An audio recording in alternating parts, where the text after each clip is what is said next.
Children, स्वागत है आपका न्यू क्वांटम क्लासेस पर।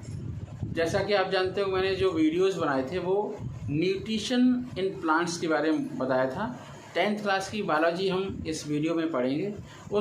इस वीडियो के अंदर हम चैप्टर नंबर 1 डिस्कस कर रहे हैं। अभी सारे वीडियोस कंप्लीट नहीं हो पाए हैं। कुछ टाइम में ज़्यादा से ज़्यादा वीडियो बनाने की कोशिश करूँगा। टेक्निकल प्रॉब्लम की वजह से ये वीडियो लेट हो गया है। और जैसा कि आप जानते हैं कि जो न्यूट्रिशन था वो 2 टाइप का होता है। एक आपका ऑटोट्रॉपिक मोड ऑफ न्यूट्रिशन होता है, दूसरा होता है heterotrophic mode of nutrition. Autotrophic mode of nutrition में केवल प्लांट्स, ग्रीन प्लांट जिनके अंदर ग्रीन पिगमेंट क्लोरोफिल होता है, जिसमें सोडियम, पोटेशियम, मैग्नीशियम मेटल होती है, उससे वो फूड बना लेते हैं सनलाइट को एब्जॉर्ब करके क्लोरोफिल के अंदर वाटर और कार्बन डाइऑक्साइड और मिनरल की हेल्प से। तो ये प्रोसेस को तो हम पहले से पढ़ चुके हैं और सारे एक्सपेरिमेंट भी कर दिए। कुछ वीडियोस के मैं लिंक इस वीडियो के डिस्क्रिप्शन बॉक्स में मैं दे दूंगा। और मैं आपको एक और बात बता दूं, अब ये सेकंड पोर्शन चल रहा है न्यूट्रिशन का। इसके बाद हम ह्यूमन बींग्स के अंदर न्यूट्रिशन पढ़ेंगे और अभी हम पढ़ेंगे हेटरोट्रॉपिक मोड ऑफ न्यूट्रिशन। तो heterotrophic mode of nutrition, hetero word use हो रहा है, तो हेट्रो का सेंस क्या हुआ कि a type of mode of nutrition in which organism cannot prepare their own food, they obtain their food from other animals। तो सिंपली हम कह सकते हैं कि द वर्ड हेट्रो मीन्स होता है अदर। हेट्रो का मतलब तो अदर हो गया, ट्रॉपिक मीन्स हो गया न्यूट्रिशन। मीन्स हेटरोट्रॉपिक का मतलब क्या हुआ, the nutrition obtained from other. मतलब जितने भी हेटरोट्रॉपिक मोड ऑफ न्यूट्रिशन वाले या हेटरोट्रॉप्स होते हैं, हेटरोट्रॉप्स का मतलब ऐसे एनिमल्स जिनके अंदर ग्रीन पिगमेंट नहीं होता, जैसे ह्यूमन बींग्स हो गए, सारे एनिमल हो गए, कुछ बैक्टीरिया हो गए, तो उनका फूड, वो फूड का जो ऑब्टेन करते हैं अपनी लाइफ को सर्वाइव के लिए, जो लाइफ प्रोसेस का एक सबसे इम्पोर्टेंट पार्ट है, तो वो हेटरोट्रॉपिक मोड ऑफ न्यूट्रिशन। अब ये कैसे, मान लीजिए हम ह्यूमन बीइंग का एक एग्जांपल ले लेते हैं, ठीक है। तो आप जानते हो कि पृथ्वी पर जीवन है। जीवन का इन द सेंस ऑफ मिट्टी उपजाऊ है, प्लांट्स ग्रो होते हैं, उससे बना हुआ फूड एनिमल को मिलता है।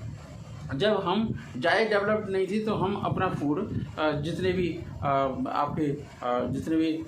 प्लांट्स थे, उनके फ्रूट्स होते थे या छाल को भी कुछ लोग काट के करके खाते थे, ठीक है। इस टाइप के न्यूट्रिशन में हमने लाइफ को सर्वाइव किया।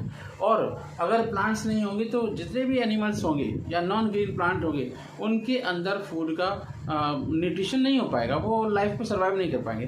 तो जो आपका हेटरोट्रॉपिक मोड ऑफ न्यूट्रिशन है, उसका बिल्कुल सेंस ये है कि those organism which are not able to prepare their own food, their obtain of food or their nutrition is depend on other organism in the sense of plants, ठीक। तो plant से हम फूड ले रहे हैं किसी भी तरीके से। जैसे घर पर चाय बनती है तो चाय के अंदर जो चाय की लीफ होती है, टी की लीव्स होती हैं, वो प्लांट से आती हैं। कॉफ़ी बनती है, वो कोकोआ प्लांट होता है, उससे बनती है। तो बहुत सारे हम चीज़ें देखते हैं घर में।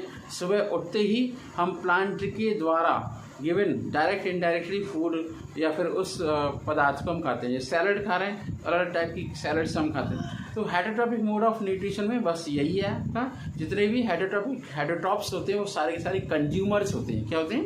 Consumers. They are not producers, ठीक है। तो ऐसे जिस तरीके से हमने देखा था कि पहला वाला जो न्यूट्रिशन था वो ऑटो था और ये दूसरा वाला क्या है? हेटेरो। ये आपका heterotrophic mode of nutrition short में देख लेते हैं। फिर हम देखते हैं कि जो हेटरोट्रॉपिक मोड ऑफ न्यूट्रिशन है वो भी 3 टाइप का होता है। सबसे पहला वाला टाइप हम पढ़ेंगे सैप्रोट्रॉपिक न्यूट्रिशन। इसका सबसे बेस्ट एग्जांपल मैं बता दूं, जैसे घर में चपाती खराब हो जाती है, आपकी ब्रेड खराब हो जाती है, जब हम भी घर से कूड़ा करकट बाहर फेंक देते हैं, उसमें पानी गिर जाता है तो वो सड़ जाता है। तो उसके ऊपर आपने देखा वाइट कलर के कुछ रुई जैसे, कॉटन जैसे कुछ प्लांट ग्रो कर जाते हैं। वो सारे के सारे क्या होते हैं? Non green plants. वो होते हैं सैप्रोफाइट्स। सैप्रोफाइट का मतलब ही होता है, सैप्रो का मतलब those organism which grow on dead and decaying material. वो प्लांट हो सकता है, एनिमल हो सकता है, या रॉटन ब्रेड हो सकती है। रॉटन ब्रेड का मतलब खराब हो गई ब्रेड, उसके ऊपर ग्रो हो सकता है, तो उस टाइप का फंगस होगा। तो यहाँ पर फंगस ज़्यादा है, फंजाई जैसे कहते हैं। तो कुछ फंजाई ऐसे होते हैं जो खाने वाले होते हैं, जैसे मशरूम, और कुछ फंजाई होते हैं उनसे दवाइयाँ निकाली जाती हैं। और कुछ पॉइजनस होते हैं। तो सेप्रोट्रॉपिक मोड ऑफ न्यूट्रिशन के कुछ एग्जांपल्स इस तरीके से, जैसे आपका ब्रेड का मोल्ड, मशरूम और ईस्ट। ठीक है, ईस्ट हम यूज करते हैं जब भी हम डोसा या फिर साउथ इंडियन का कोई भी फूड बनाते हैं। तो इस वीडियो में आपने दो इम्पॉर्टेंट चीज़ देखी। What is heterotrophic mode of nutrition means those organism which they are prepare in which are not able to prepare their own food, they are dependent for their nutrition on other animal। और इसका पहला part है saprotrophic mode of nutrition means ऐसे plants जो सड़े गले पदार्थों के ऊपर ग्रो करते हैं। यहाँ पर एक सबसे इम्पोर्टेंट बात ये है कि वो करते क्या हैं, वो एंजाइम को रिलीज करते हैं जहाँ पर ग्रोइंग कर रहे हैं। तो उस जो आपके डेड एंड डिकेइंग मटेरियल होता है वहाँ पर एंजाइम को रिलीज करेंगे, और एंजाइम रिलीज करने के बाद आउटसाइड में मतलब एक्सटर्नल डाइजेशन होगा। वो जब डाइजेस्ट हो जाएगा तब वो एब्जॉर्ब कर लेते हैं, क्योंकि उनके अंदर इतनी क्षमता नहीं होती कि वो फूड को खुद बना लें। अब यहाँ पर आप देखोगे कि जो भी सेप्रोट्रॉप्स होते हैं वो सॉफ्ट होते हैं। ठीक है, लकड़ी जैसे दिखते हैं, लेकिन लकड़ी जैसे बहुत सारी प्रॉपर्टीज उसमें नहीं होती, जैसे चैलम फ्लोएम नहीं होता। ठीक है, इस टाइप की चीज़ें। Thank you so much.